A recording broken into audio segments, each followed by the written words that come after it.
Hello friends, स्वागत है आप सभी का आपके अपने YouTube channel your study guide पर। तो फ्रेंड्स, आज की इस वीडियो में हम सभी हिंदी साहित्य के जो रचना है एवं उनके रचनाकार हैं, इससे संबंधित दोस्तों 80 क्वेश्चन करने जा रहे हैं। अगर आप सभी हिंदी का किसी भी एग्ज़ाम की तैयारी कर रहे हैं जिसमें हिंदी पूछी जाती है, तो आप सभी के लिए वीडियो काफ़ी इंपॉर्टेंट होने वाला है। क्योंकि दोस्तों मैंने बहुत चुने हुए प्रश्न लिए हैं जो आपके एग्ज़ाम में सीधे पूछे ही जाएंगे। इसलिए वीडियो आप सभी शुरू से लेकर लास्ट तक ज़रूर देखिएगा। अगर आप यूपीपी की तैयारी कर रहे हैं तो आपके लिए तो वीडियो मोस्ट इंपॉर्टेंट होने वाला है। आप बिना इस वीडियो को देखे एग्ज़ाम में जा ही नहीं सकते दोस्तों। यहाँ से आपके एग्ज़ाम में क्वेश्चन भिड़ेगा ही भिड़ेगा अगर आप शुरू से लेकर लास्ट तक वीडियो देख लेते हैं।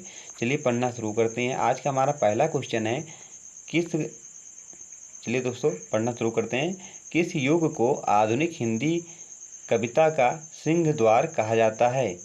किस युग को आधुनिक हिंदी का सिंह द्वार कहा जाता है? तो इसका राइट आंसर ऑप्शन हमारा इसका राइट आंसर दोस्तों भारतेंद्र युग को। किसको? भारतेंद्र युग को। द्विवेदी युग के प्रवर्तक कौन थे? द्विवेदी युग के प्रवर्तक कौन थे? तो महावीर प्रसाद द्विवेदी जी थे। नेक्स्ट देखते हैं, हिंदी का पहला सामाजिक उपन्यास कौन सा माना जाता है? तो इसका राइट आंसर दोस्तों भाग्यवती को। ये दोस्तों मोस्ट इंपॉर्टेंट क्वेश्चन है, कई बार एग्जाम में पूछा जाता है हिंदी का पहला सामाजिक उपन्यास कौन सा है। ऑप्शन में साकेत दे दिया जाएगा और दोस्तों जो है आंगन की पार द्वार जो दे दिया जाएगा, भागवती दे दिया जाएगा, ऐसे पूछा जाता है। तो आपका राइट आंसर क्या होगा? भागवती हो जाएगा। नेक्स्ट क्वेश्चन देखते हैं, सन 1950 से पहले हिंदी कविता किस कविता के रूप में जानी जाती है? तो इसका राइट आंसर दोस्तों प्रयोगवादी के रूप में। नेक्स्ट देखते हैं, ब्रज भाषा का सर्वोत्तम कवि कौन है? ब्रज भाषा का सर्वोत्तम कवि कौन है? तो राइट आंसर सूरदास जी थे। नेक्स्ट देखते हैं, आदिकाल के बाद हिंदी में किस साहित्य का उदय हुआ? आदिकाल के बाद हिंदी में किस साहित्य का उदय हुआ? तो इसका राइट आंसर है भक्त साहित्य का। नेक्स्ट देखते हैं, निर्गुण भक्ति काव्य के प्रमुख कवि हैं। निर्गुण भक्ति काव्य के प्रमुख कवि हैं। तो इसका राइट आंसर दोस्तों कबीरदास जी।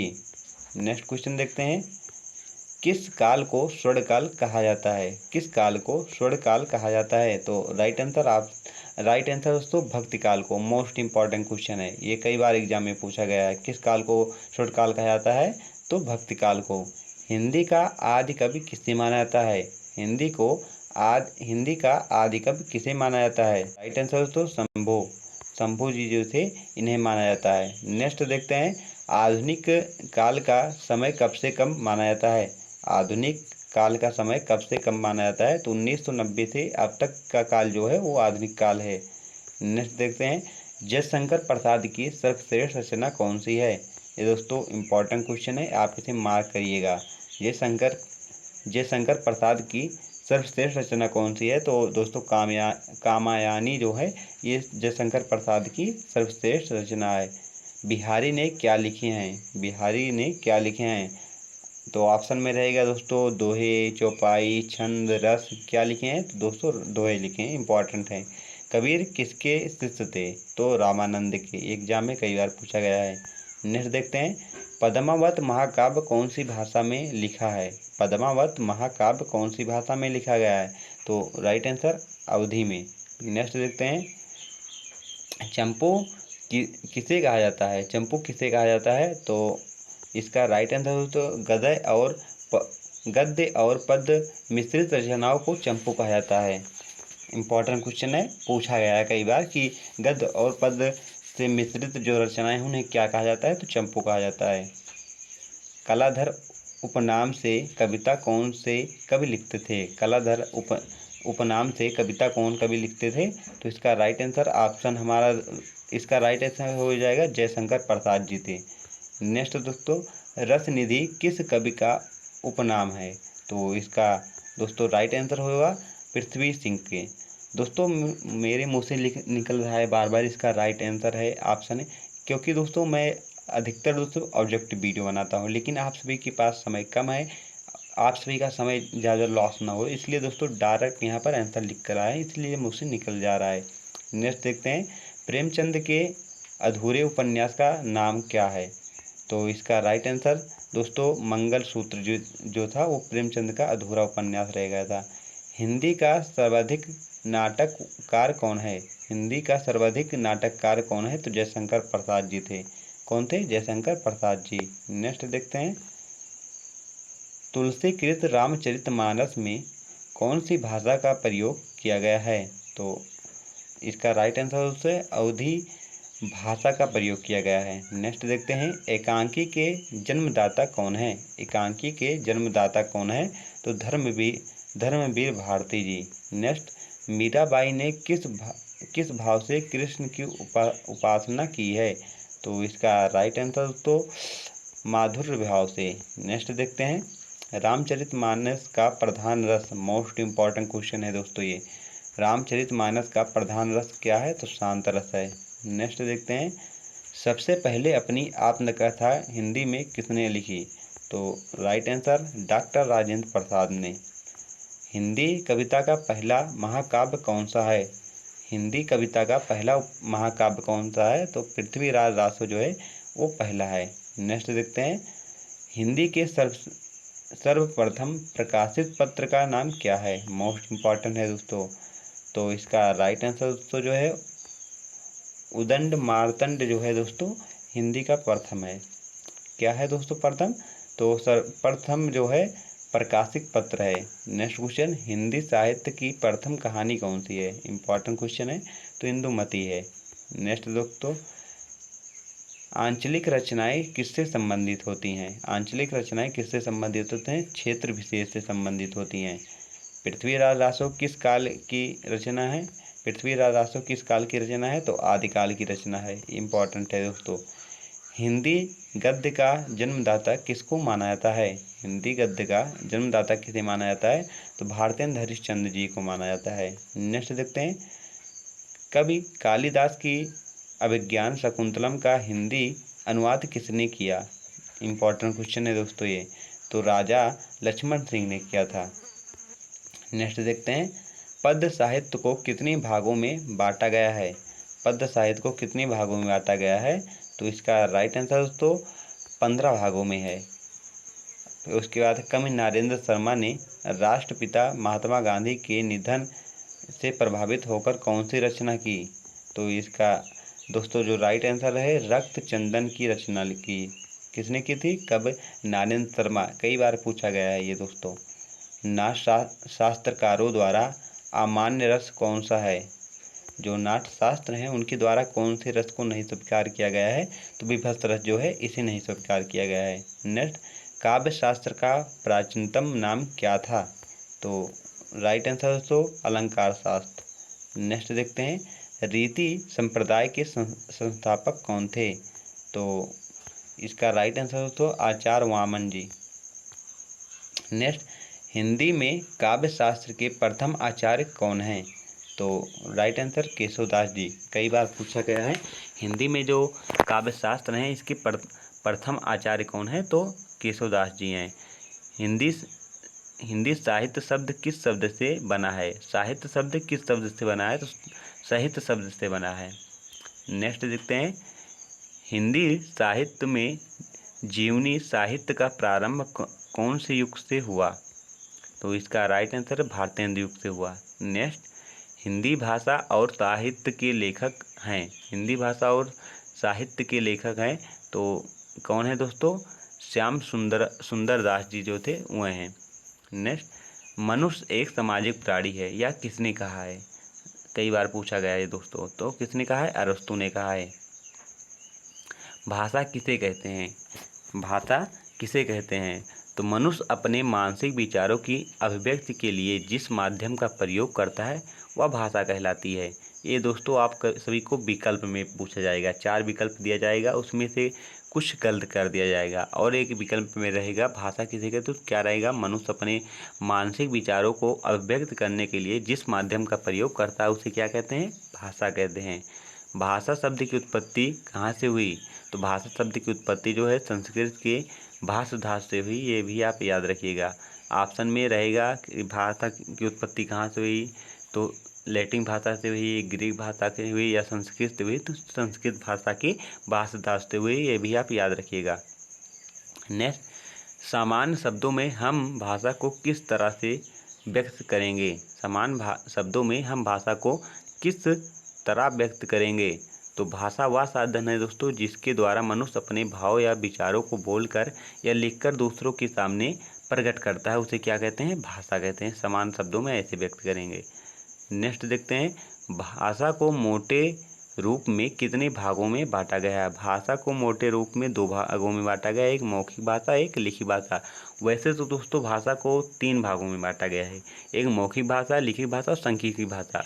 मौखिक भाषा वह भाषा है जिसमें मनुष्य अपने मन के विचारों एवं भावों को बोलकर प्रकट करता है और दूसरा व्यक्ति उसे सुनकर समझता है, तो उसे मौखिक भाषा कहते हैं। और लिखित भाषा वह है दोस्तों जिसमें मनुष्य अपने मन के भाव एवं विचारों को दूसरों के सामने लिखकर प्रकट करता है और दूसरा व्यक्ति उसे पढ़कर समझता है, उसे लिखित भाषा कहते हैं। ये तो हो गई दोस्तों मोटे रूप से। लेकिन अगर तीसरा बात करें तो वो सांकेतिक भाषा। सांकेतिक भाषा वह है दोस्तों जिसमें मनुष्य अपने मन के भाव एवं विचारों को दूसरों के सामने इशारे से प्रकट करता है और दूसरा व्यक्ति उसे देखकर समझता है, उसे सांकेतिक भाषा कहते हैं। अगर मोटे रूप से पूछा जाए तो आप 2 बताएंगे, अगर वैसे पूछा जाए भाषा के कितने प्रकार हैं तो 3 हैं, ये भी आप याद रखिएगा। नेक्स्ट देखते हैं, हिंदी भाषा का संबंध किस लिपि से है? हिंदी भाषा का संबंध किस लिपि से है? तो देवनागरी लिपि जो है दोस्तों इससे संबंधित है। और अंग्रेजी भाषा की लिपि कौन सी है? रोमन है। पंजाबी की क्या है? गुरुमुखी है। और उर्दू की क्या है? फारसी है। ये भी आप याद रखिएगा। नेक्स्ट, बोलने वालों की संख्या की दृष्टि से हिंदी का विश्व में कौन सा स्थान है? मोस्ट इम्पॉर्टेंट क्वेश्चन है। तो राइट आंसर तीसरा, जो विश्व में सबसे ज़्यादा तीसरी बोले जाने वाली भाषा कौन सी है? तो हिंदी है। ये भी आप याद रखिएगा। नेक्स्ट देखते हैं, सूरदास के काव्य किस भाषा में हैं? सूरदास जी के जो काव्य हैं वो किस भाषा में है? तो ब्रज भाषा में है। नेक्स्ट देखते हैं, संविधान के किस अनुच्छेद में कहा गया है संघ की राजभाषा हिंदी और लिपि देवनागरी होगी? तो जो है दोस्तों अनुच्छेद 343 में कहा गया है। किसमें? 343 में कहा गया है। मोस्ट इम्पॉर्टेंट क्वेश्चन ये। हिंदी शब्द की व्युत्पत्ति कहाँ से हुई है? हिंदी शब्द की व्युत्पत्ति जो है दोस्तों वो कहाँ से हुई है? तो ये कहाँ से हुई है? सिंधु से हुई है। सिंधु से हुई है। नेक्स्ट क्वेश्चन देखते हैं, वर्तमान हिंदी का प्रचलित रूप कैसा है? वर्तमान हिंदी का प्रचलित रूप कैसा है? तो राइट आंसर है खड़ी बोली। नेक्स्ट, जिन ध्वनियों के संयोग से शब्दों का निर्माण होता है उन्हें कहा जाता है? तो वर्ण कहा जाता है। ध्वनियों के संयोग से जिस शब्दों का निर्माण होता है उसे क्या कहा जाता है? तो वर्ण कहा जाता है। नेक्स्ट, स्वरों की संख्या कितनी है? स्वरों की संख्या कितनी मानी गई है? तो राइट आंसर 11 मानी गई है। हिंदी मानक वर्णमाला में कुल कितने वर्ण हैं? हिंदी मानक वर्णमाला में कुल कितने वर्ण हैं? तो 52 वर्ण हैं। नेक्स्ट, अंतस्थ व्यंजन की संख्या कितनी है? अंतस्थ व्यंजन की संख्या कितनी है? तो 4 है। अंतस्थ व्यंजन की संख्या कितनी है? तो 4 है दोस्तों। कौन कौन से हैं? तो या, रा, ला, वा, हा, ये कौन से हैं? तो अंतस्थ व्यंजन है। उसके बाद हिंदी वर्णमाला को कितने भागों में विभक्त किया गया है? तो 2 भागों में किया गया है। नेक्स्ट, हिंदी वर्णमाला में स्पर्श व्यंजनों की संख्या कितनी है? तो स्पर्श व्यंजनों की संख्या कितनी है? 25 है। का वर्ग, चा वर्ग, पा वर्ग, टा वर्ग, और ये सब कौन से हैं दोस्तों? तो ये स्पर्श व्यंजन है। नेक्स्ट देखते हैं, मात्रा के आधार पर हिंदी स्वरों को 2 शब्द क्या? सॉरी दोस्तों, फिर से, मात्रा के आधार पर हिंदी स्वरों के 2 भेद में से कौन है? तो दोस्तों जो 2 भेद हैं मात्रा के आधार पर कौन कौन से हैं? तो हास्य स्वर और दीर्घ स्वर। हास्य स्वर दोस्तों जिन वर्णों का उच्चारण करने में कम समय लगता है उसे हास्य स्वर कहते हैं। जैसे आ, ई, उ जो है दोस्तों ये हास्य स्वर हैं। और जिन वर्णों का उच्चारण करने में हास्य स्वर से 2 गुना समय लगता है उसे दीर्घ स्वर कहते हैं। जैसे बड़ा, बड़ी, बड़ऊ जो है दोस्तों ये सब कौन से हैं? तो दीर्घ स्वर हैं। और हास्य स्वर में दोस्तों छोटा, छोटी, बड़ी और दी आते हैं। ये भी आप याद रखिएगा। छा वर्ग किसके संयोग से बना है? छा वर्ग जो है दोस्तों किसके संयोग से बना है? का और खट्टी सा से मिलकर छा बना है। उसके बाद हिंदी वर्णमाला में व्यंजनों की संख्या कितनी है? तो 33 व्यंजन है। नेक्स्ट, सूरदास का काव्य किस भाषा में है? सूरदास का काव्य किस भाषा में है? तो ब्रज भाषा में है। ये भी आप याद रखिएगा। नेक्स्ट देखते हैं, हिंदी साहित्य सम्मेलन प्रयाग की स्थापना कब हुई?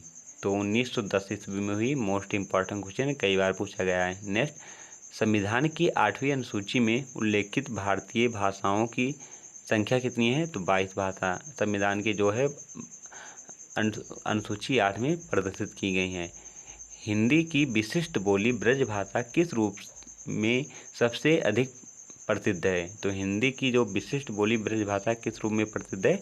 तो काव्य भाषा में। नेक्स्ट देखते हैं, देवनागरी लिपि किस लिपि का विकसित रूप है? देवनागरी लिपि जो है किस लिपि का विकसित रूप है? तो ब्राह्मी लिपि से विकसित है। नेक्स्ट, रामायण महाभारत आदि ग्रंथ में कौन सी भाषा में लिखे गए हैं? रामायण और महाभारत कौन सी भाषा में लिखे गए हैं?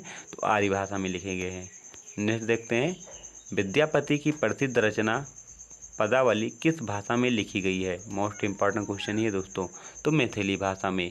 भारत में हिंदी का संवैधानिक स्वरूप है? तो राजभाषा में। अगर आपसे पूछा जाए भारत की राष्ट्रीय भाषा कौन सी है, तो इसका राइट आंसर क्या होगा? कोई नहीं है। अगर राजकीय भाषा पूछी जाए तो हिंदी बताएंगे, अगर राष्ट्रीय पूछी जाए तो राष्ट्रीय कोई भाषा नहीं है दोस्तों। नेक्स्ट देखते हैं, जाटू किस बोली का उपनाम है? जाटू जो है बोगरू जो बोली है उसका उपनाम है दोस्तों। नेक्स्ट देखते हैं, एक मनई के दुई बेटवे रहीन यह अवतरण हिंदी की किस बोली से है? तो एक मनईन की दुई बेटवे रहीन दोस्तों भोजपुरी से बहुत बार पूछा गया है। नेक्स्ट देखते हैं, हिंदी का पहला नाटक कौन सा है? तो नहुस है। कबीरदास की भाषा थी, कबीरदास जी की भाषा कौन सी थी? तो सतुकड़ी जो थी दोस्तों कबीरदास की भाषा थी। कलम का जादूगर किसे कहा जाता है? मोस्ट इम्पॉर्टेंट क्वेश्चन है। तो राम वृक्ष बेनीपुरी को कहा जाता है। नेक्स्ट, प्रगतिवाद उपयोगितावाद का दूसरा नाम है, यह कथन किसका है? तो रामविलास शर्मा जी का है। रामचरितमानस में कुल कितने खंड हैं? तो 7 खंड है। हिंदी साहित्य के इतिहास के रचयिता कौन है? तो आचार्य रामचंद्र शुक्ल जी से जो हैं ये हैं। गीत गोविंद किस भाषा में है? तो संस्कृत भाषा में है। नेक्स्ट देखते हैं, लोकनायक किसको कहा जाता है? लोकनायक किसको कहा जाता है? तो राइट आंसर तुलसीदास जी को कहा जाता है। नेक्स्ट, इंद्रापति किसे कहा जाता है? इंद्रापति दोस्तों जो है विष्णु जी को कहा जाता है। पंचतंत्र क्या है? तो दोस्तों पंचतंत्र जो है एक कहानी संग्रह है। आप सभी का आज का क्वेश्चन जो है दोस्तों, जिसका आप सभी को कमेंट बॉक्स में आंसर बताना है, साकेत किसकी रचना है? साकेत किसकी रचना है? आप सभी को इसका आंसर कमेंट बॉक्स में ज़रूर बताना है। तो दोस्तों अगर आप सभी को वीडियो पसंद आए तो वीडियो को प्लीज़ लाइक करिएगा, चैनल को सब्सक्राइब करिएगा और अपने दोस्तों के पास वीडियो को शेयर ज़रूर करिएगा, ताकि आपका अपना ये चैनल और आगे बढ़ सके। Thank for watching this video.